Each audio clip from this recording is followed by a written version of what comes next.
Jadi orang Yahudi ni main tak puas hati betul dengan Nabi Isa ni. Jadi dia yang berusaha untuk Nabi Isa itu dibunuh. Dia yang pengaruhi orang Rom, kata, oh ini memang jahat punya orang, kita kasih bunuh saja lah. Jadi itulah perangai orang Yahudi. Dalam Quran Allah sebut, pekerjaan dia suka bunuh Nabi. Wa yaqtulunal anbiya'a bighairil haq. Suka-suka dia nak bunuh para Nabi ni. Sebab tu kita tak pelik. Orang, dia boleh bunuh orang Gaza, orang mana, tak pelik. Sebab apa? Dulu Nabi pun dibunuhnya. Dulu Nabi pun dibunuh. Dia tak berani bunuh 3 orang Nabi, tuan-tuan sekalian. Kenapa 3 orang Nabi ni tak berani dibunuhnya? Sebab 3 orang Nabi ni lebih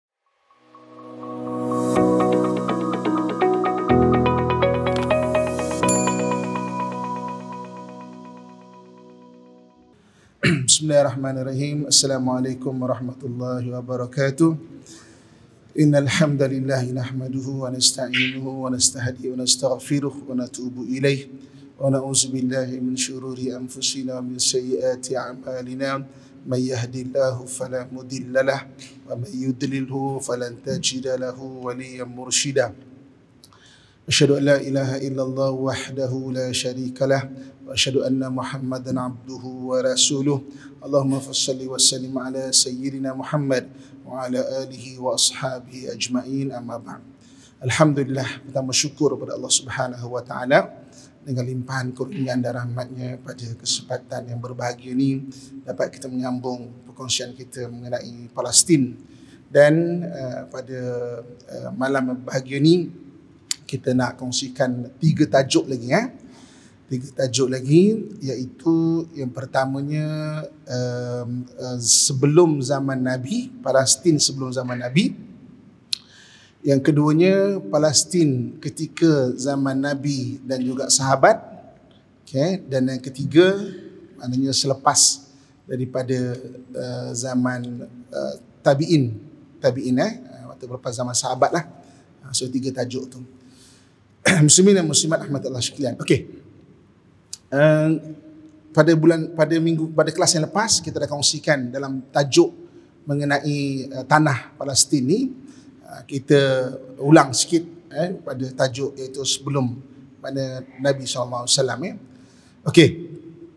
Jadi Palestin ni dia memang dah ada sejak daripada zaman Ubaid period. Siapa ingat Ubaid period? Siapa boleh jawab Ubaid period tu zaman apa? Zaman lepas zaman Nabi Nuh, dan manusia tak ada catatan mengenai dia. Lebih kurang 4,000 tahun. Kita manusia ni tak ada catatan mengenai kita lebih kurang 4,000 tahun. Sampailah lepas Ubaid period ada 2 kerajaan yang besar yang dicatatkan. Pertama Mesopotamia, yang keduanya kerajaan Egypt atau kerajaan Mesir. Jadi tengah-tengah itulah Jerusalem. Jadi kerajaan Mesopotamia dan kerajaan maknanya Egypt ataupun Mesir lama ni, dia adalah 2 buah kerajaan yang besar yang dicatatkan. Jadi pertemuan perjalanan tu adalah di bumi Palestin. Di bumi barakah Palestin. Sebab itu kalau kita tengok peta Palestin, dia macam kelopak 3 kelopak bunga. 3 kelopak bunga. Bayangkan Palestin tengah-tengah, sini benua Afrika, sini benua Asia, sini benua Eropah kalau melalui laut. Di mana dia tanah tengah-tengah betul. Lepas tu Salahuddin Al-Ayyubi mana sebut kalau siapa boleh menguasai Palestin, dia boleh menguasai dunia. Ini cerita sebelum wujudnya kapal terbang lah. Sebab daripada Afrika nak pergi ke Asia, kena lalu Palestin. Asia nak pergi Eropah, lalu laut, kena lalu Palestin. Dia macam sebuah tanah yang ada 3 kelopak bunga tu. Di mananya di Jerusalem ni memang telah wujud sebelum daripada zaman Bani Israel lagi lah. Jadi kita dah cerita pada minggu yang lepas atau kelas yang lepas macam mana Nabi Ibrahim AS. Nabi Ibrahim dia daripada Mesopotamia, kerajaan Ur. Kemudian dia kena bakar di sana. Dia kata dah tak boleh duduk kat sini, dia nak ke Mesir. Jadi perjalanan dia ke Mesir itulah lalu dekat Palestin. Yang Palestin tu dah ada penduduk dia dah sebenarnya. Sebelum zaman Nabi Ibrahim dah ada penduduk dia. Dia kahwin dengan Siti Sarah yang berada dekat Palestin. Kemudian dia berulang ke Mesir. Palestin, Mesir, kahwin dengan Siti Hajar. Siti Hajar ni orang Mesir. Dipanggil Hajar Masriyah. Jadi orang Mesir dia berbangga ada 2 orang perempuan menjadi isteri 2 orang Nabi. Satu Siti Hajar, satu lagi isteri Nabi kita Muhammad SAW, iaitu Maryah Kibtiyah. Di mana itulah perjalanan dia. Okey. Jadi kemudian pendekkan cerita, lepas zaman Nabi Ibrahim ada anak nama Ishak. Daripada Ishak ada anak nama Yakub. Yakub ni nama kedua dia Israel. Yakub alias Israel. Israel itu gelaran dia. Israel maksud tentera Allah. Il Tuhan ataupun Allah. Sebab itu Bani Israel merujuk kepada anak-anak Nabi Yakub alaihissalam. Bani Israel. Jadi anak Nabi Yakub, Nabi Yusuf alaihissalam. Kita pun tahu, pendekkan cerita, Nabi Yusuf kena buang kat perigi, bawa ke Mesir. Akhirnya membesar Nabi Yusuf sampai dia jadi menteri. Dialah yang bawa seluruh Bani Israel pergi ke Mesir. Itu kenapa Bani Israel berada di Mesir. Lama duduk di Mesir, baik sangat dengan orang Kibti, baik sangat orang Kibti. Jadi pemimpin Bani Israel waktu itu melafazkan lafaz penghambaan. Dia kata gini lah, orang Kibti, kita baik sangat kan, kita macam hamba lah bagi orang Kibti ni. Dia lafazkan lafaz penghambaan. Bermulalah Bani Israel ada lafaz penghambaan pada Kibti. Mula-mula macam kawan-kawan je tu lah, okeylah, baiklah. Lama-lama generasi seterusnya memang menganggap Bani Israel macam hamba sungguh. Tapi memang hamba sebab lafaz penghambaan itu wujud. Sampai akhirnya dizalimi, sampailah ada raja ataupun Firaun yang membunuh anak lelaki dan sebagainya. Dan Allah lahirkan daripada Bani Israel Nabi Musa AS. Okey. Nabi Musa, kenapa dia tak bawa aja Bani Israel keluar daripada Mesir? Kenapa dia tak bawa aja? Sebab Bani Israel ada lafaz penghambaan. Sebab itu ketika Nabi Musa AS daripada Mesir, kemudian dia keluar daripada Mesir pergi ke tempat Nabi Shu'aib AS, kahwin dengan anak Nabi Shu'aib. Kemudian ketika itu dia diperintahkan untuk balik ke Mesir, jumpa Firaun, idhab ila Firaun innahu tagha. Tugas dia 2 benda. Satu, tegur Nabi Musa supaya jangan tagha, jangan mengaku Tuhan. Yang kedua, tolong bebaskan lafaz penghambaan. Jadi itu kisah dia.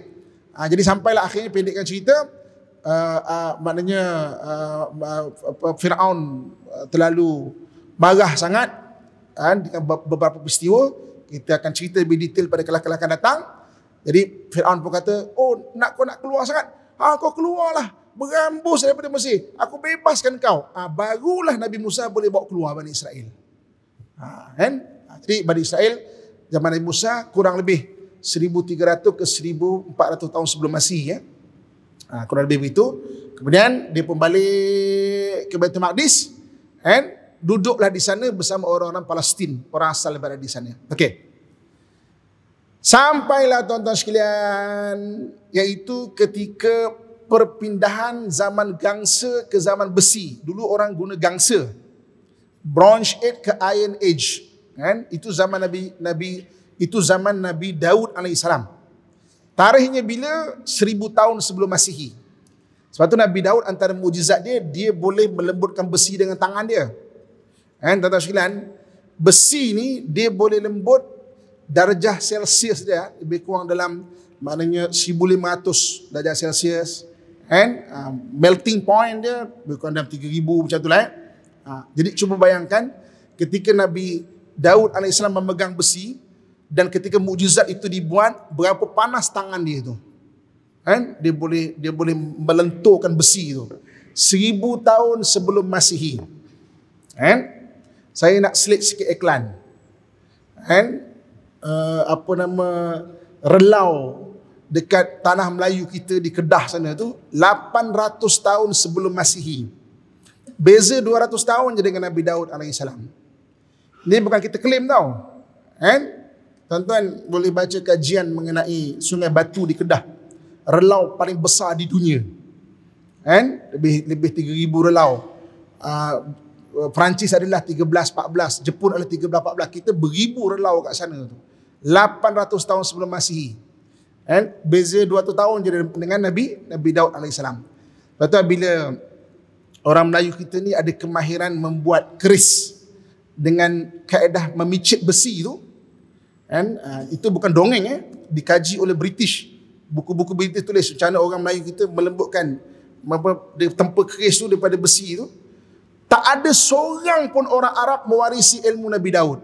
Tak ada seorang pun orang Yahudi mewarisi ilmu Nabi Daud boleh melembutkan besi daripada tangan. Tapi kenapa ada dekat orang Melayu kita? Saya serahkan tuan-tuan untuk kajilah. Sama-sama kita baca. Kita kaji, study. Iklan sikit. Nabi Daud AS. Okey. Nabi Daud AS kemudian pendekkan cerita jadi raja. Jadi dialah menjadi raja Bani Israel. Bermulalah Bani Israel menjadi raja. Jadi maknanya Bani Israel menjadi raja bermula daripada zaman yang besarnya Nabi Daud AS. Jadi Nabi Daud AS kemudian dapat anak.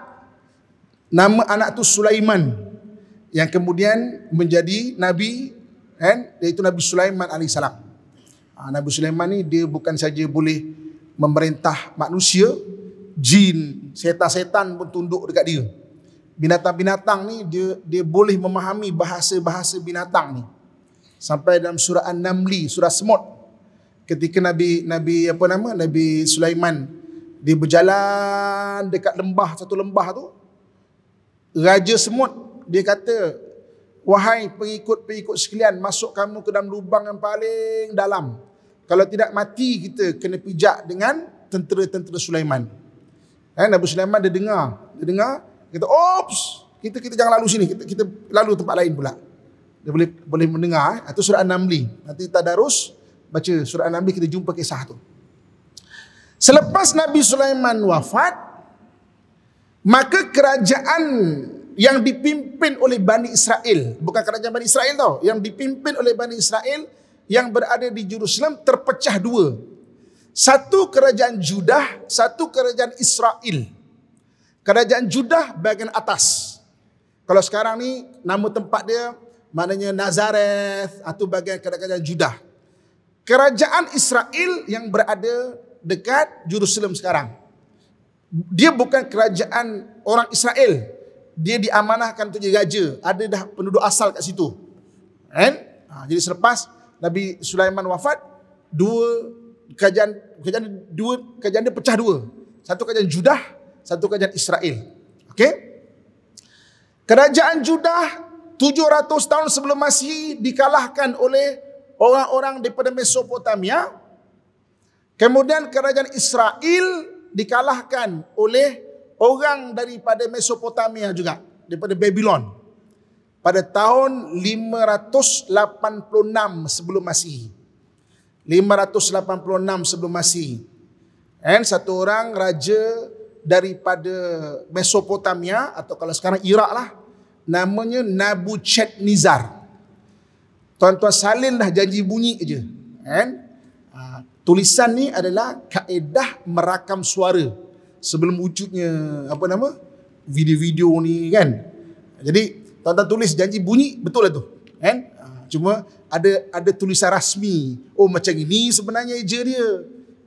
Tapi tak semesti macam tu, janji bunyi je. Sebab tulisan ni kaedah merakam suara. Okey. Nabuchadnezzar 586 sebelum Masihi. Jadi dia serang kerajaan Israel yang berada di Jerusalem, tawan seluruh Bani Israel, bawa pergi ke Babylon sana tu. Jadi orang-orang, antaranya Nabi Zulkifli. Nabi Zulkifli ni orang yang maknanya Nabi yang diutus ketika itu, ketika Bani Israel dalam menjadi hamba. Jadi dia ni bekerja, dia hamba, Bani Israel menjadi hamba, bekerja petang-petang dia akan duduk dekat sungai Babylon tu. Yang tuan-tuan, kalau tuan-tuan pernah dengar satu lagu In the Ribble of Babylon, ni zaman dulu punya lagu lah. Budak-budak ni budak muda tak kenal kot, kan? In the Ribble of Babylon tu, itu sebenarnya lepas petang-petang Bani Israel bekerja, dia duduk dekat tepi sungai Babylon, dia nyanyi benda ni. in the remember of Zion. Zion tu merujuk pada Jerusalem. Dia teringat zaman Jerusalem tu macam mana. 586 sebelum Masihi. Habislah Bani Israel. Habis. Okey? 586 sebelum Masihi. Kemudian datang satu orang raja namanya Cyrus the Great. Cyrus the Great tawan Babylon, kalahkan Nabuchadnezzar. Setengah ulama menyebut Cyrus the Great inilah Zulkarnain yang disebut dalam Quran. Kan Zulkarnain yang disebut dalam Quran. Setengah ahli sirah 586 sebab Zulkarnain ni dia ada dua pendapat yang besar. Yang besar ada pendapat-pendapat yang lain. Satu Alexander the Great 300 tahun sebelum Masihi, satu lagi Cyrus the Great. Maknanya 500 tahun sebelum Masihi. Kalau pilihannya hanya dua, saya sendiri berpendapat Cyrus the Great. Kalau pilihannya dua, Cyrus the Great. Pertama sekali Cyrus the Great yang beriman. Dia maknanya dia memang menyembah Allah. Alexander the Great tak, dia menyembah dewa. Yang keduanya Zulkarnain tu satu gelaran. Zulkarnain yang mempunyai dua tanduk. Zulkarnain tu yang punya dua tanduk. Kalau kita pergi dekat istana Cyrus the Great, kalau sekarang ni dekat Iran lah, dekat Parsi, ada gambar lama ukiran dekat istana dia tu Cyrus the Great dengan dua tanduk tu. Maka topi dengan dua tanduk. Kan? Zulkarnain tu dia apa nama? Dia adalah gelaran yang punya dua tanduk. Okey, iklan sikit lagi. Zulkarnain yang terkenal dia antaranya kisah apa tau? Kisah dia mengurung makhluk aneh bernama Gog and Magog, ataupun dalam bahasa agama Ya'jud dan Ma'jud.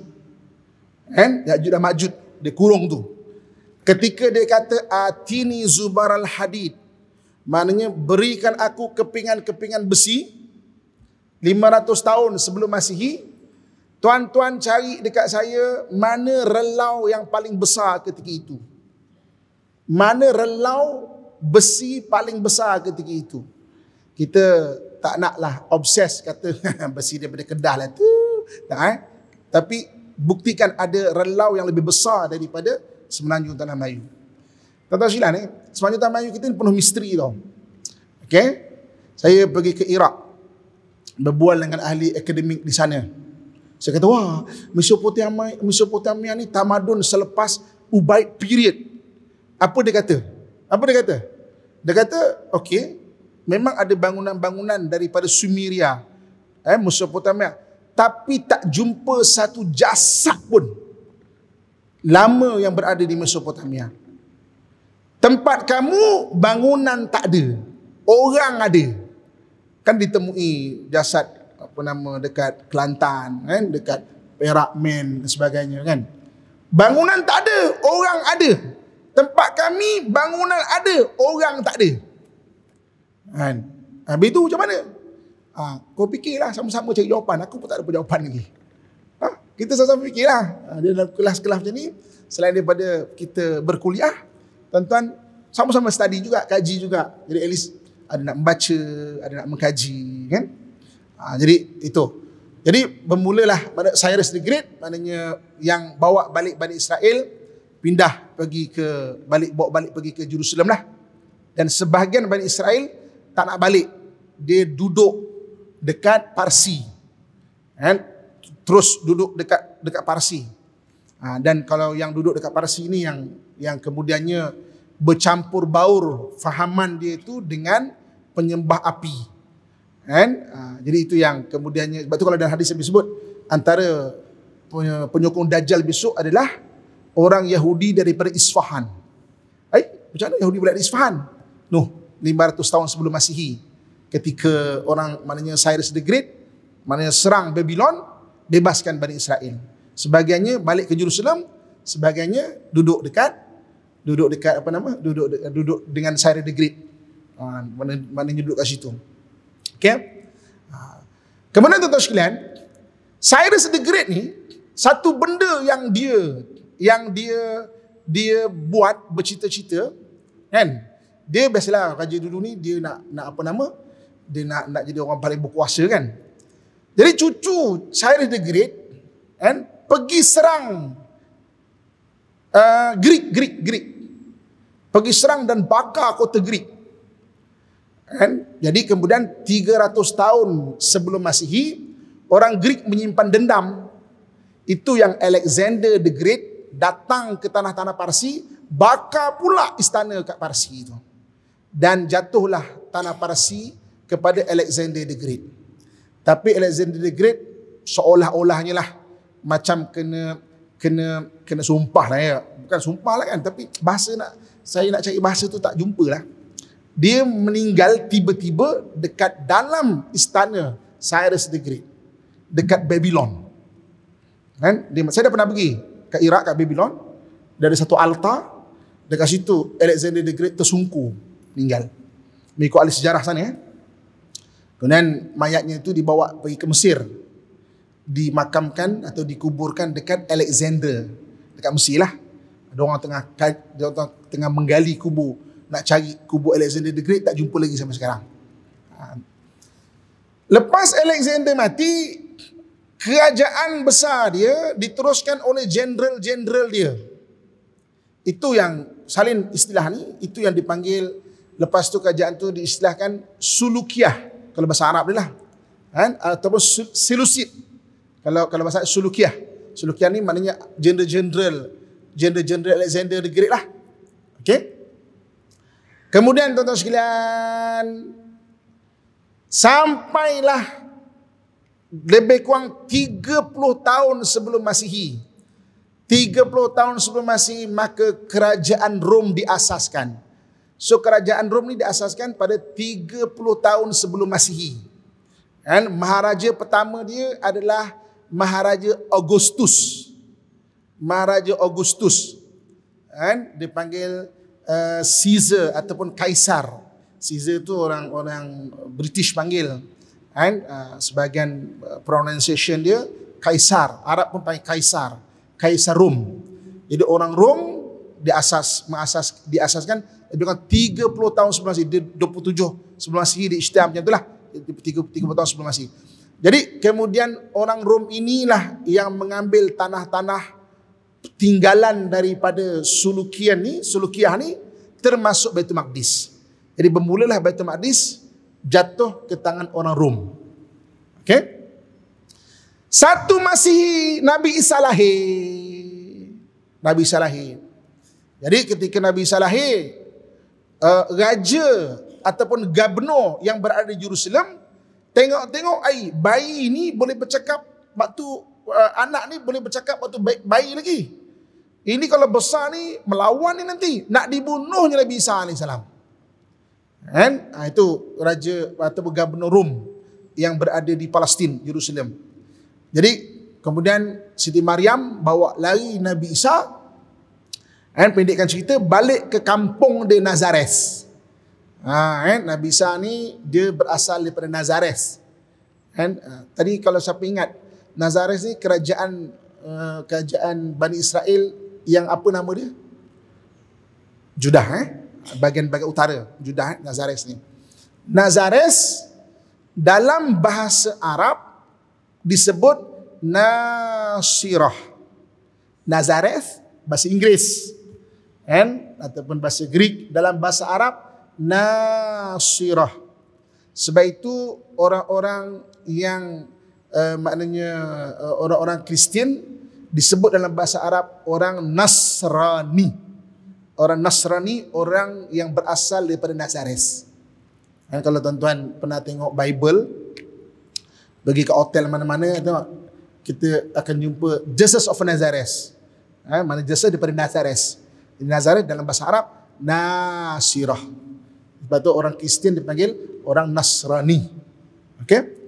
Jadi ketika 1 Masihi itu, orang Rom memang bertentangan dengan ajaran Nabi Isa AS.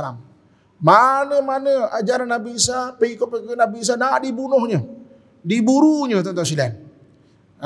Mana-mana semualah Hawariyin ni istilah sahabat bagi Nabi Isa AS, nak dibunuhnya. Itu yang satu orang Hawariyin dia namanya Barnabas. Barnabas ni dia dia lari daripada Jerusalem, duduk dekat Cyprus. Saya dah ziarah makam dia.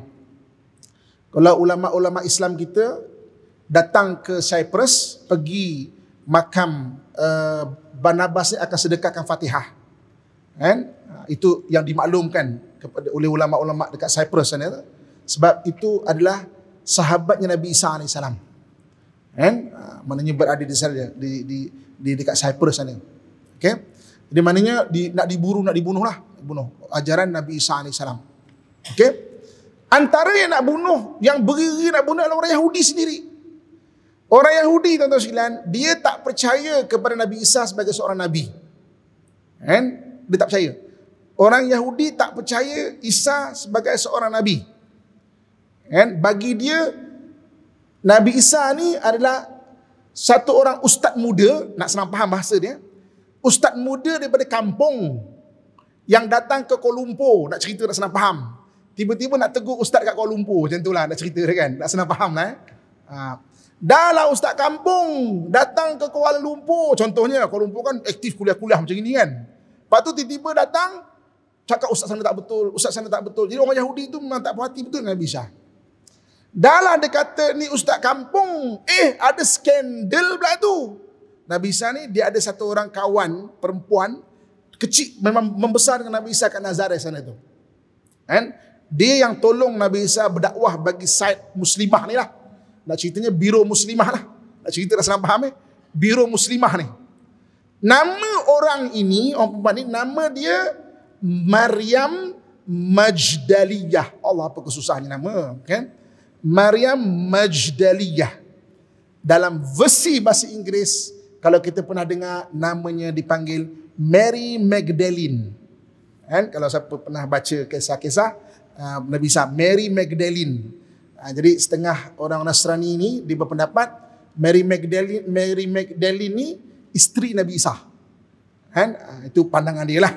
Kan? Kita dalam Islam, Nabi tak pernah sebut kisah Nabi Isa waktu ada pernah berkahwin ataupun tidak. Kan? Maryam Majdaliyah. Kalau tuan-tuan pernah tatap gambar, bagi versi orang Nasrani, Nabi Isa kena salib kan? Versi orang Nasrani, Nabi Isa kena salib. Tapi dalam Quran sebut, wa ma qataluhu wa ma salabuhu walakin syubbiha lahu. Dia tidak dibunuh, tidak disalib, tetapi diserupakan.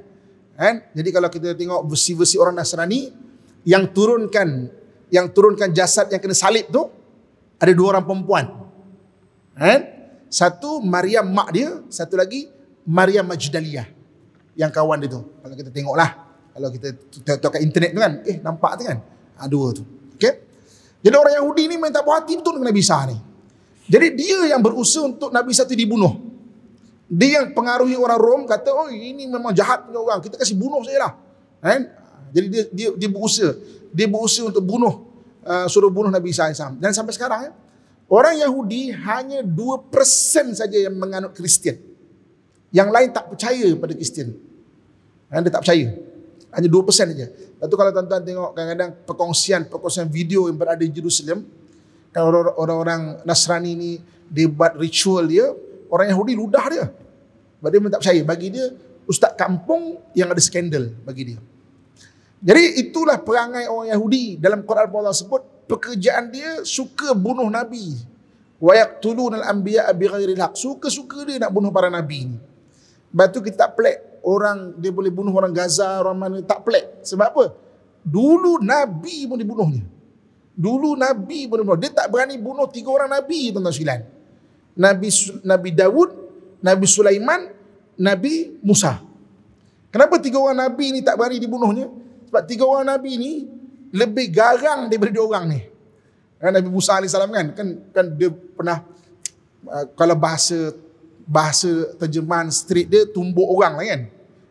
Tapi dia tolak lah kisah baca Quran kita akan jumpa tu, meninggal orang tu kan, maknanya orangnya kuat kan. Nabi Musa backing, Nabi Daud, tangan dia boleh besi kot kan. Ini kalau kena sepak ni, tak berani bunuh Nabi Musa, Nabi Daud. Nabi Sulaiman, jangan kan, nanti dia suruh jin rasuk kan, tak berani dia. 3 benda ni tak berani. Tapi Nabi lain semua nak dibunuhnya. Semua nak diusir, nak dibunuh dia. Itu Bani Israel dan pekerjaan dia. Kan? Okey. Jadi oleh kerana begitu, jadi akhirnya orang Rom waktu tu nak bunuh Nabi Isa, tapi Allah angkat Nabi Isa ke langit. Dan yang diserupakan dia sahabat Nabi Isa, satu orang Hawariyin dia lah. Okey. Jadi kemudian Bani Israel pun macam seolah-olah macam kita bawah Rom sekarang ni kan. Lama-lama dia nampak perangai buruk dia, orang Rom tak suka dengan dia. Orang Rom serang Jerusalem. Tarikhnya 70 Masihi.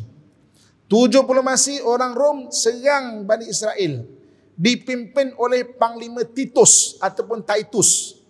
Kalau tuan-tuan biasa dengan brand baju ke jam ke, tuan-tuan akan jumpa brand Titus ataupun Titus tu. Kan? Itu nama panglima yang serang Jerusalem. Okey? Jadi kemudian itulah orang Yahudi dihalau daripada Jerusalem, tak duduk bersepah-sepah ke mana-mana pun. Daripada zaman Rom lagi, 70 Masihi. Dia tak ada negara.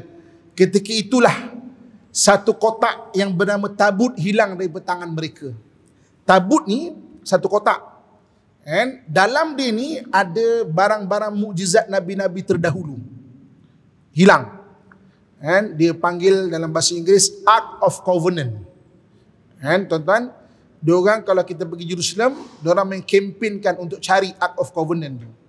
Dia waktu dapat banner negara dekat Palestin, dia gali semua tempat. Saya ada 4 jilid dia punya maknanya excavation dia. Dia belum dapat gali, cuma bawah Masjid Aqsa je lagi. Dia cuba gali. Dia nak gali buat apa? Sebab nak cari Ark of Covenant. Bagi dia itu ada barang-barang mukjizat, kan? Dan maksudnya dia boleh nak buat apa-apalah pada dia, pada dia. Ada orang tanya saya, jumpa ke agak-agak tabut ni ataupun Ark of Covenant ni? Wallahu alam. Tak disebut dalam hadis, tak disebut dalam Quran, mana jumpa ataupun tak. Tapi tabut tu disebut dalam Quran, surah Al-Baqarah. Wujudnya tabut tu. Nanti tadarus lah. Buka surah Al-Baqarah tu. Kan? Kita jumpa. Tabut disebut dalam surah Al-Baqarah. Jumpa ke tidak disebut. Wallahu alam. Okey. Jadi bermulalah Bani Israel tak ada negara, tapi tetap dia buat kacau. Sampailah tuan-tuan sekalian, Maharaja Rom memeluk ajaran Nasrani pada 300 tahun sebelum Masihi. 300 tahun sebelum Masihi, Maharaja Rom dia peluk agama Nasrani. Nama Maharaja itu Maharaja Konstantin. Itu yang kemudian dia bina satu kota, ibu kota dia dinamakan Konstantinopel. Maharaja Konstantin 300 tahun 300 Masihi. 300 Masihi jadi dia bangunkan gereja yang agak mana tertua di dunia secara rasmi, iaitu satu dipanggil Holy Sepulchre. Macam eja dia, tonton eja je lah janji bunyi dulu, kan? Holy Sepulchre. Holy Sepulchre tu betul-betul kat Jerusalem. Kalau ikut versi orang Nasrani, Holy Sepulchre tu tempat Nabi Isa kena salib. Yang keduanya dibangunkan Church of Nativity. Church Nativity ni berada di Baitul Laham. Itu tempat Nabi Isa lahir. Kalau ikut versi orang Nasrani. Itu yang besarnya lah. Church of Nativity dengan Church of Holy Sepulchre. Okey. Holy Sepulchre ni kalau ikut versi Nasrani tempat Nabi Isa kena salib. Okey. Nativity itu tempat Nabi Isa lahir. Okey. 300 Masihi. Okey. Lebih kurang 300 Masihi juga inilah kerajaan Rom pecah dua. Satu Rom Timur, satu Rom Barat. Lebih kurang 300 Masihi ini jugalah. Rom pecah dua. Rom Timur dengan Rom Barat. Dan Rom Barat, tuan-tuan sekalian, lenyap lebih kurang 100 tahun sebelum kelahiran Nabi SAW. Nabi lahir 570 Masihi. Jadi ketika itu Rom Barat lenyap dah. Tinggal Rom Timur. Jadi Rom Timur dan juga tanah-tanah jajahannya termasuk Palestin. Okey? Maka Nabi pun lahir 570 Masihi. Okey. Habis bab yang pertama, iaitu Baitul Maqdis sebelum zaman Rasulullah dan juga sebelum maknanya zaman sahabat. Okey, kita masuk bab yang kedua pula. Okey. Tuan-tuan sekalian, bab yang kedua. Nabi lahir pada 570 Masihi. Ketika itu ada satu kerajaan yang gagah juga di bahagian selatan, dipimpin oleh Raja Abrahah. Berapa ketika sebelum Nabi lahir, dia yang serang. Dia tahu Kaabah ni maju. Kaabah ni maju. Nak senang faham. Mekah ni macam Kuala Lumpur lah. Yaman ni macam Johor. Nak senang faham Johor. Madinah ni macam Kedah. Jadi Mekah ni Kuala Lumpur tengah-tengah lah. Jadi dia kata, apakah maju ni Kuala Lumpur ni? Rupanya ada Kaabah. Kita binalah Kaabah kita, dia pun bina Kaabah dia. Kaabah dia bulat. Saya dah sampai tuan-tuan sekalian, ada kat Sana'a, Yaman. Kaabah dia bulat. Kenapa bulat? Mudah untuk orang tawaf. Dia buat Kaabah tapi tak laku-laku juga. Maka dia kata, kita kena robohlah Kaabah dekat Mekah tu. Ketika dia datang dengan dia punya rombongan tentera yang sangat besar nak meroboh Kaabah, Allah Subhanahu wa taala hancurkan tenteranya itu dekat sekitar padang Arafah. Dikirim tentera elit dari neraka, iaitu burung ababil. Tahun itu jugalah tahun Nabi lahir. Sebab tu Nabi lahir dipanggil tahun gajah. Sempena dengan gajah nak menyerang Kaabah tu.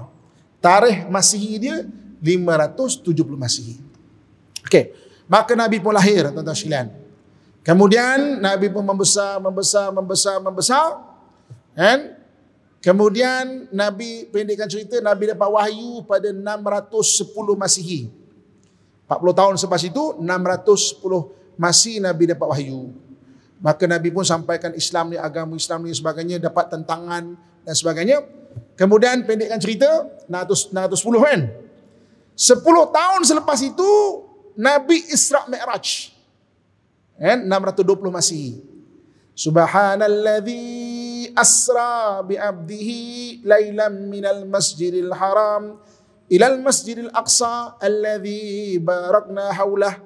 Maha suci Allah yang telah mengisrakan hambanya daripada Masjidil Haram ke Masjid Aqsa yang kami berkati sekelilingnya. Baru orang dengar balik mengenai Masjid Aqsa tu. Masjid Aqsa. Maka Nabi balik. Okey, nak senang faham. Peta tadi Mekah, kalau semuanya tanah Melayu ni mana? Kuala Lumpur kan? Kuala Lumpur. Madinah, Kedah. Jerusalem ni Bangkok. Jadi Nabi ketika Isra Mi'raj tu, kalau nak senang faham dia, Mekah pergi ke Madinah, kena pergi ke Bangkok lah sana. Maka sampai sana. Baitul Maqdis yang berada di sana. Okey. Kerana Nabi pun balik Nabi cerita agak detail mengenai Baitul Maqdis. Sebab perjalanan tu perjalanan satu malam tau. Logik langsung tak ada. Tuan-tuan, kalau saya cerita kat tuan-tuan pada hari ini, saya kata kan, tuan-tuan, pagi tadi saya sarapan dekat Jakarta. Saya makan tengah hari dekat Bangkok. Ini contoh tau. Ada je kat Shah Alam tadi ni. Ini contoh. Saya makan tengah hari dekat Bangkok. Kerana petang tadi saya minum petang dekat KLIA, terus saya datang kuliah sini. Tuan-tuan boleh percaya cakap saya, sebab apa? Ada logik. Ustaz naik kapal terbang murah lah tu. Ada logik dia. Tapi katakan kuliah kita ni tak usah jauh lah. 50 tahun lepas je lah. Kita hidup katakan tahun 1950-an contohnya, sebelum merdeka sikit. Saya kata tuan-tuan, hari ni tadi saya berbalik daripada Bangkok tadi. Tak usah Jakarta lagi lah, Bangkok je. Mesti tuan-tuan susah nak percaya. 50 tahun dulu pun perjalanan jauh nak buat dengan dekat susah nak percaya. Tapi Nabi Baitul Maqdis, sebab tu ketika balik sahabat-sahabat ada 3 golongan yang ada. Pertama para sahabat, yang keduanya ahli kitab, yang ketiga orang kafir Quraisy. Jadi Nabi pagi itu balik Isra Mi'raj. Nabi seorang rasul, wajib sampaikan. Nak sampaikan macam mana tuan-tuan sekalian? Duduk dekat Kaabah, macam mana aku nak cerita ni? yang menyapa Nabi adalah Abu Jahal. Kata Ahmad, berkut-kerut macam ada cerita baru je ni. Abu Jahal. Jadi dia kata, pakcik, memang ada pakcik cerita ni. Malam tadi pergi ke Jerusalem ni. Ya ke? Muhammad, nak tak aku kumpul kau orang dengan cerita kau? Yang tolong kumpul kau orang adalah Abu Jahal. Abu Jahal kumpul kau orang. Jadi yang kumpul 3. Sahabat, orang kafir Quraisy dan juga ahli kitab. Nabi pun cerita pergi Baitul Maqdis, semua cerita. Orang kafir gelakkan Nabi. Para sahabat diam. Nak percaya tak logik. Tapi kalau tak percaya, Nabi tak pernah berdusta. Orang yang pertama cakap aku percaya adalah Abu Bakar. Sebab tu Abu Bakar, Sayyidina Abu Bakar digelar As-Siddiq. Tak ada logik pun dia percaya. Yang maknanya Abu Bakar, Sayyidina Abu Bakar yang kalau Muhammad cerita lebih pelik daripada tu pun aku percaya. Jadi kemudian ahli kitab yang senyap, ahli kitab kata, Muhammad ginilah. Kalau betul kau sampai Baitul Maqdis, kau boleh cerita sikit tak Baitul Maqdis tu macam mana? Tuan-tuan, dulu dia tak ada Google tau. Sekarang ni kita tak pernah sampai satu tempat, kita boleh cerita detail tempat tu ada apa. Boleh tengok gambar, boleh tengok YouTube, boleh cerita. Dulu tak ada tau. Tak pernah sampai, takkan boleh cakap. Nabi cerita detail mana Baitul Maqdis, apa yang Nabi nampak, itu yang boleh kita dapat kisah-kisah Isra Mi'raj tu. Maka apa kata ahli kitab? Kalaulah Muhammad tak sampai, mustahil dia boleh cerita. Sebahagian besar ahli kitab beriman, sahabat lega, orang kafir Quraisy kata, oh Muhammad ni bukan dia tipu ni, tapi dia ahli sihir rupanya. Jadi sahabat mendengar Baitul Maqdis secara detail selepas Nabi pulang daripada Isra Mi'raj. Okey. Kemudian yang keduanya, bila yang termotivasi sahabat untuk dapatkan tanah Baitul Maqdis ni, selain daripada hadis Nabi, yang keduanya ketika peristiwa peperangan Khandaq. Okey, Nabi SAW daripada Mekah berhijrah ke Madinah, kemudian perang Badar, perang Uhud, kemudian perang Khandaq. Khandaq ni yang gali parit tu. Okay? Ada satu periwayatan ketika gali parit ni tuan-tuan sekalian, dengan pasir ni dia bukan mudah, tak macam kita tanah. Jadi ada satu batu besar yang sahabat kata, macam mana buat parit ni, ada batu besar. Nabi pun minta segelas air, Nabi tuangkan maknanya ke air ini, kemudian Nabi minta beliung tu satu tukul yang besar. Nabi pun hayun, Bismillahirrahmanirrahim, Allahu Akbar. Terkena beliung dengan batu, terpercik api. Nabi seolah-olah nampak sesuatu. Nabi bertakbir, Allahu Akbar. Lawan kali kedua terpercik, Allahu Akbar. Kali kita, Allahu Akbar. Sahabat bertanya, wahai Rasulullah, kenapa kau bertakbir? Nabi kata apa? Percikan api pertama aku melihat, maknanya kota Yaman jatuh ke tangan kamu. Kota Yaman, itu keturunan Abraha tu, macam mana nak buat ni? Percikan api yang kedua aku lihat kota Parsi jatuh ke tangan kamu. Parsi? Itu kerajaan besar tu. Percikan api yang ketiga aku lihat kota Konstantinopel jatuh ke tangan kamu. Kota Rom lah. Kota Rom, itu semua kerajaan besar tu. Tapi sebab Nabi sebut, semua termotivasi. Okey, tuan-tuan sekalian, Nabi wafat 632 Masihi. 632 Masihi. 636 Masihi berlaku 2 peperangan besar. Satu peperangan lawan Parsi, satu lagi peperangan lawan Rom. 636 Masihi. Dan orang Parsi kalah 636 Masihi. Nama peperangan tu salin. Nanti boleh buat rujukan, knowledge review, baca apa semua. Nama peperangan tu peperangan Qadisiyah. Peperangan Qadisiyah. Qadisiyah. Dan para sahabat berjaya tawan istana Parsi. Yang istana Parsi, ingat tak? Istana Parsi pernah Maharaja Parsi koyakkan surat Nabi itu. Sahabat berjaya tawan 636 Masihi dekat sana tu. Nama tempat tu, tuan-tuan salin ya, nama dia Tispun. Nak senang ingat, Spunti, kan? Tispun. Teaspoon sekarang Baghdad. Kan? Jadi orang Parsi 636 dua peperangan besar. Satu Rom, satu Parsi. Kemudian orang Parsi ini dia ada dua tanah tau. Satu tanah dataran, satu tanah bukit. Tanah dataran yang main dia dikalahkan, mereka lari ke tanah bukit. Tanah bukit berjaya dikalahkan seluruhnya 642 Masihi dalam peperangan Nahawan. Salin je nama dia, nanti buat rujukan. Peperangan Nahawan 642 Masihi. Habis cerita orang Parsi. Sekarang giliran Rom pula 636. Orang Rom pula. Nabi kata kota Konstantinopel akan dapat dikalahkan. La tuftihannal Qastantiniyah fala ni'mal amir amiruha wala ni'mal jaish dzalikal jaish. Kota Konstantinopel pasti akan dapat dikalahkan oleh kamu, dan orang yang dapat mengalahkannya sebaik-baik pemimpin dan tentera yang ikut sebaik-baik tentera.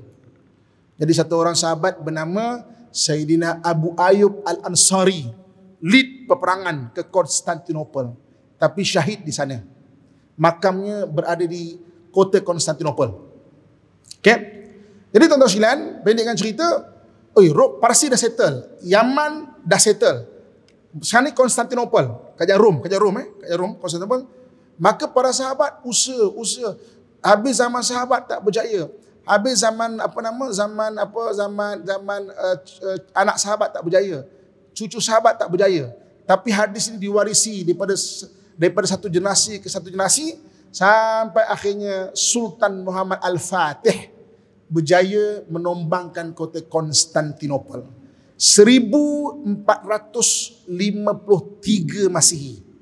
1453 Masihi. Sultan Muhammad gelarannya Al-Fatih. Di Nusantara tuan-tuan sekalian, ada satu peristiwa besar juga berlaku. Kerajaan Melayu kita berjaya membantu mengislamkan kerajaan tanah Jawa. Dulu Nusantara ni ada dua tanah, satu tanah Melayu, satu tanah Jawa. Tanah Melayu ni Sumatera semua tanah Melayu, Semenanjung tanah Melayu sampai ke Champa tanah Melayu, dan kepulauan Melayu. Sulawesi itu Melayu, Sulawesi tanah Bugis Bugis itu suku-suku Melayu, Kalimantan tanah Melayu, itu kepulauan Melayu. Melayu Islam dulu, kemudian kita bantu Jawa. Jawa kemudian ada Wali Songo tu. Wali Songo berjaya mengislamkan Majapahit, tukar jadi kerajaan Demak. Maka sultannya digelar Sultan Al-Fatah. Di sebelah sini ada Al-Fatih, di belah kita ada Al-Fatah. Sultan Fatah, tuan-tuan sekalian. Jadi maknanya Raden Fatah dia panggil. Raden Fatah. Raden Fatah tu bukan nama sebenar dia, gelaran dia. Kita ada Al-Fatih, kita ada Al-Fatah, sana ada Al-Fatih. Kita biasa cerita pasal Sultan Muhammad Al-Fatih, Sultan Muhammad Al-Fatih, tapi jarang kita cerita yang kita punya Sultan Al-Fatah kita. Bagaimana kita mengislamkan kawasan Nusantara kita ni. Itu nanti kita cerita kelas-kelas yang lain. Okey. Jadi tuan-tuan sekalian, pendekkan cerita, maksudnya Konstantinopel tombang secara total Rom 1453 Masihi. Dan Sultan Muhammad Al-Fatih menukar nama Konstantinopel kepada Istanbul, Islam untuk selama-lamanya. Dalam dunia ni ada dua ibu kota yang diberi nama Islam untuk selama-lamanya. Satu Istanbul, satu lagi Islamabad. Ketika Qaid Azam Ali Jinnah berjaya membuat negara Islam, diberi nama Pakistan. Ketika itu diberi nama ibu kota dia Islamabad, Islam untuk selama-lamanya. Tantan ni tanah, Pakistan tanah suci. Ketika itu orang-orang di India beri nama negara dia Hindustan, tanah Hindu. Kita pun nyanyi lagu Hindustan kan, maksud nyanyi itu tanah Hindu, Hindustan. Tantan ni tanah, Uzbekistan tanah Uzbek, Kyrgyzstan tanah Kyrgyz, Tajikistan tanah Tajik. Dan dekat belah-belah Khurasan ada satu negeri nama dia Kafiristan. Tanah kapi. Tuan-tuan jadi search Kafiristan. Kafiristan tu hanya dapat diislamkan ujung kurun ke-18. Ditukar tanah itu kepada nama Nuristan, tanah cahaya. Jadi orang dulu dia tak sensitif perkata kafir tau. Sebab kafir lah. Apa nak sensitifnya? Sampai negara dia pun dipanggil negara kafir, Kafiristan. Nanti saya dah sebut, kita kat Malaysia je sensitif perkata kafir. Jadi kita sensitif perkataan kafir. Sedangkan kafir bukan jahat, kafir orang tak beriman. Kafir harbi orang jahat. Ke korang rasa korang kafir harbi yang sensitif sangat? Kalau kafir harbi maknanya memang jahat lah cerita dia. Tapi kafir orang tidak beriman. Saya dengan izin Allah SWT ditrain dalam bab diving ni. Diving bukan recreational. Diving dipanggil public safety diving. Public safety diving ni cari mayat kan. Saya dengan izin Allah kan ngajar bomba, ngajar polis kan. Beberapa specialty, bukan daripada asas. Setakat pakai itu diorang ada instruktur diorang. Ditrain di sana dekat Fort Benning. Fort Benning tu tempat askar-askar Amerika di training dekat Georgia. Askar-askar yang berbalik daripada Iraq, daripada Afghanistan, dia ada patch infidel. Infidel tu mana kafir. Dia tak sensitif pun. Kafir, so what? Infidel. Yang ekstrim lagi, siap al-kafir ya'kulu khinzir. Infidel eat pork. Maksudnya. Kawan-kawan saya kat sana tak sensitif pun. Kafir lah. Apa nak? Memang kafir, memang tak beriman. Tak sensitif pun. Itu iklan ya. Maksudnya pasal tan-tan tu lah. Tan-tan. Okey. Jadi ketika zaman Rasulullah itu nak cerita motivasi mereka menombangkan orang Rom, dan juga macamnya kemudian dia ambil Sayyidina Umar ketika itu yang berusaha untuk mengambil Baitul Maqdis. Okey. Maka ketika pemimpin di Jerusalem waktu tu, tuan-tuan, dalam kelas yang lepas saya dah sebut Jerusalem tanah wakaf tau. Dia tak boleh diambil secara paksa. Jadi ketika orang-orang Nasrani di sana, dia tahu orang Islam datang, dia kata panggil pemimpin nombor 1 kau. Jadi waktu tu Panglim-Panglim Islam, Sayyidina Khalid bin Walid, Sayyidina Abu Ubaidah Al-Jarrah panggil Sayyidina Umar, tolong datanglah sebab pemimpin Jerusalem nak jumpa. Tu Sayyidina Umar datang daripada Madinah, dalam bukit terakhir nampak Jerusalem.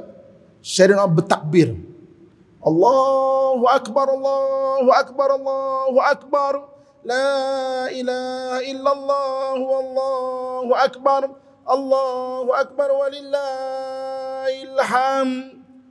Orang Islam semua sama-sama bertakbir.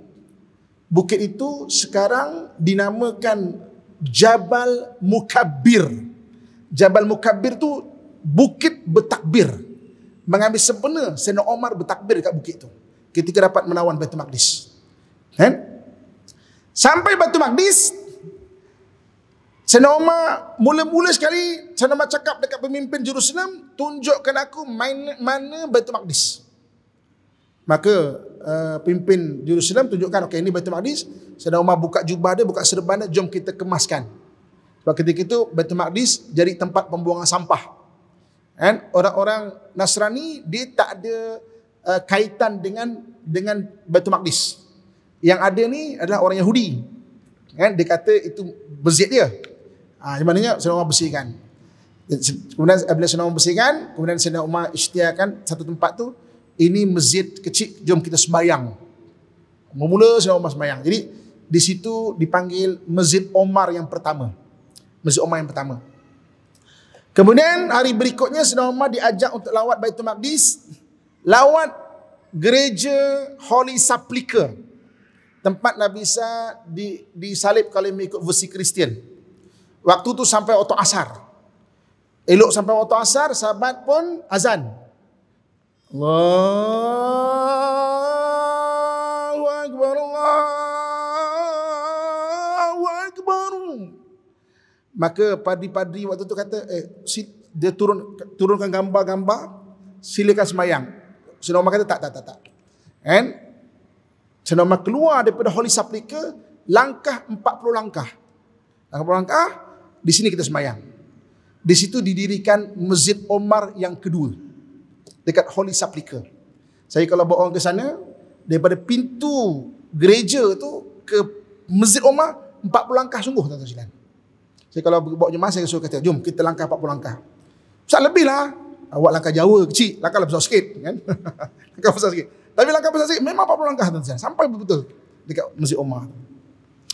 Hari berikutnya Sayyidina Umar dibawa untuk pergi ke tempat Nabi Isa lahir, Baitul Laham. Sama juga di situ dekat Church of Nativity. Maka sampai Zuhur, melawat, asar, sama juga azan. Asyhadu an la ilaha illallah.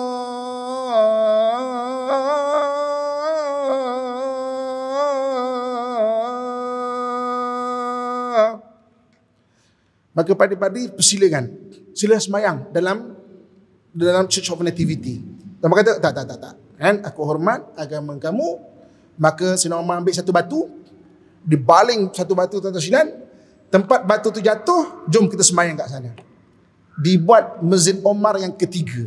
So Masjid Omar yang ketiga ada dekat Baitul Laham. Semayang sana, kalau saya pergi sana, saya tak suruh lah jemaah saya baling batu sebab dah semua ada keliling jadi bandar semua dah. Tapi saya kata cuba bayangkan Sayyidina Umar baling. Uish, jauh juga tuan-tuan sekalian. Sayyidina Umar tu kan memang terkenal badannya besar kan. Maknanya langkah tu okey lagi, baling tu agak jauh juga, tapi dia baling batu tu kan. Dekat situ buat Masjid Omar yang ketiga. Kemudian tuan-tuan sekalian, Sayyidina Umar radhiyallahu anhu wa arda buat satu perjanjian dipanggil Al-Ahdah Umariyah. Tuan-tuan nanti tengok dekat Google, type Ustaz Amin Perjanjian Omar. Saya pernah tulis kisah itu. Ustaz Amin Perjanjian Omar. Kan? Bismillahirrahmanirrahim. Hadza ma a'ta Abdullah Umar Amirul Mukminin Ahlil Ilya minal aman. Dengan nama Allah yang Maha Pemurah lagi Maha Mengasihani. Ini apa yang dijanjikan oleh hamba Allah Umar Amirul Mukminin untuk penduduk Ilya dengan keamanan. Jadi Jerusalem ni pernah ditukar namanya kepada Ilya kan, oleh orang-orang Rom. Sebab itu kenapa perjanjian tu bukan kepada orang Jerusalem, kepada penduduk Ilya. Kan? Jadi maknanya a'tahum amanan li anfusihim wa amwalihim wa likanaisihim wa salbanihim wa suqmaha wa bari'iha wa sairul millatiha. Dijamin keamanan untuk dirinya, ahli keluarganya, seluruh gereja-gerejanya, seluruh salib-salibnya, tempat sumber-sumber airnya, dan tidak ada paksaan untuk memeluk agama Islam.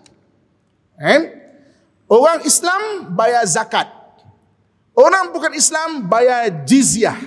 Sama-sama bayar kan? Orang bukan Islam bukan bayar zakat, dia bayar jizyah. Orang Islam bayar zakat. Sama-sama bayar, maka Sayyidina Umar menjamin keselamatan. Tak ada siapa pun orang Islam akan merosakkan agama kamu, salib-salib kamu, tempat ibadah kamu, ambil hak kamu, tak.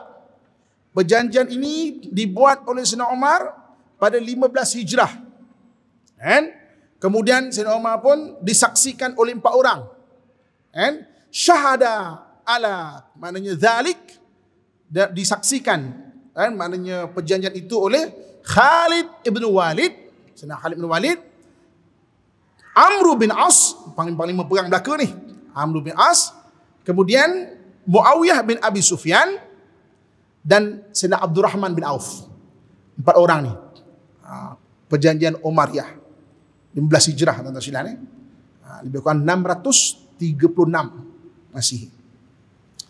Jadi tuan-tuan sekalian, perjanjian Umar ni dia mengikat antara hati orang-orang yang beriman dengan orang-orang Nasrani.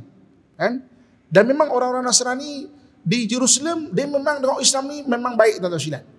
Sebab itu ketika peperangan salib, pada 1187 Masihi, peperang salib yang akhir 1187 Masihi, 1187 Masihi, antara division tentera salib adalah orang-orang Nasrani daripada Jerusalem.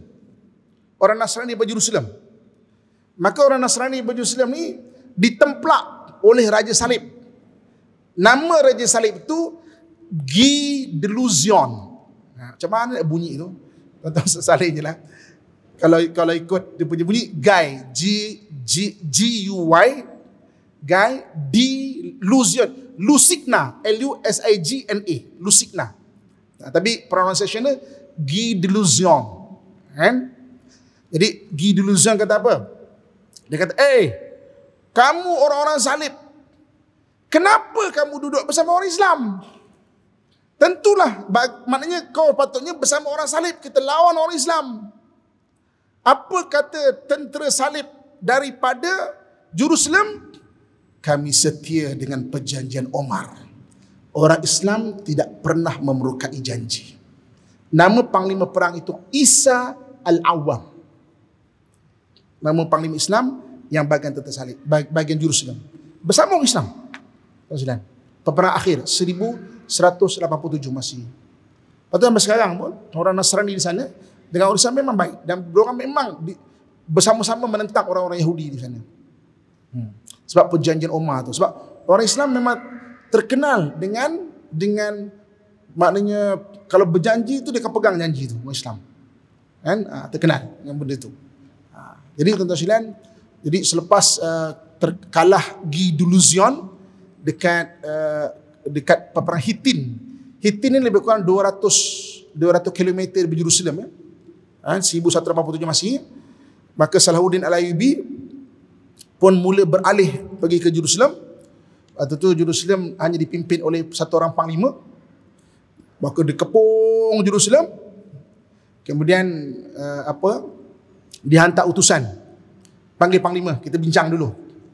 Maka panglima salib waktu tu Balian nama dia. Balian, dia kata, dulu kan 100 tahun dulu ketika orang salib datang ke Jerusalem, dia sembelih 70,000 orang Islam tanpa tertinggal satu orang pun.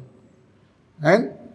Ini mesti waktu kalau kau dapat tawan ni, kau akan bunuh seluruh orang-orang salib. Bilangan mereka 100,000 orang. Apa kata Salahuddin Al-Ayyubi? Kami orang-orang Islam tidak akan membunuh orang perempuan, anak kecil, orang tua dan orang yang tidak bersenjata. Guruku berbeza dengan guru mereka yang membunuh orang yang tidak berdaya. Guruku Muhammad sallallahu alaihi wasallam. Aku jamin seluruh keselamatan penduduk salib yang berada di Jerusalem. Apa kata Balian? Under this term, I'm surrender Jerusalem. 1187 Masihi, tidak ada satu orang pun orang salib yang dibunuh. Diiring untuk keluar daripada Jerusalem. Kalau tak nak bayar jizyah, pergi ke Aqsa. Aqsa tu berada di Palestin lah, dekat sana. Lama mereka duduk di Aqsa, cuba balik tawan Jerusalem tak berjaya. Akhirnya tentera Islam kalahkan mereka di Aqsa, semua mereka pindah ke Cyprus. Jadi tuan-tuan sekalian, itu sejarah Baitul Maqdis. Kita dapat sempat bincang dua bab ni. Satu bab kita bawa pada minggu kesempatan kelas akan datang. Antaranya adalah kita bagi teaser dulu. Selepas tombangnya kerajaan Rom ingat tak, dia kan masuk menganut Nasrani pada 300 tahun Masihi kan? Ingat tadi kan? 300 Masihi itu. Jadi ketika dia kalah dengan Sayyidina Umar kan, orang-orang Nasrani kata kita dah tak boleh lah nak mengharap orang Rom menjaga Nasrani. Maka bangkit dua kuasa baru untuk menjaga Nasrani. Satu orang daripada England, satu orang daripada Perancis. Dan mereka kemudian menjadi maknanya orang yang berlawan dengan orang-orang Islam. Dan sampai akhirnya mereka menawan negara Islam sebab mereka mengetahui apakah kelemahan-kelemahan yang ada pada orang Islam. Untuk kita tahu apa kelemahan itu yang kita sedar ataupun tidak, kita berjumpa dalam kelas yang akan datang insya-Allah. Sekian saja yang baik datang dari Allah Subhanahu wa taala, yang kurang dan lemah dari kelemahan diri saya sendiri. Saya minta ampun dan maaf. Aku qauli ma sami'tum astaghfirullah li wa lakum wa lisa'il muslimin fa ya fawzal mustaghfirin wa ya najat taibin. Assalamualaikum warahmatullahi wabarakatuh. Kita akhiri dengan selawat dan doa insya-Allah.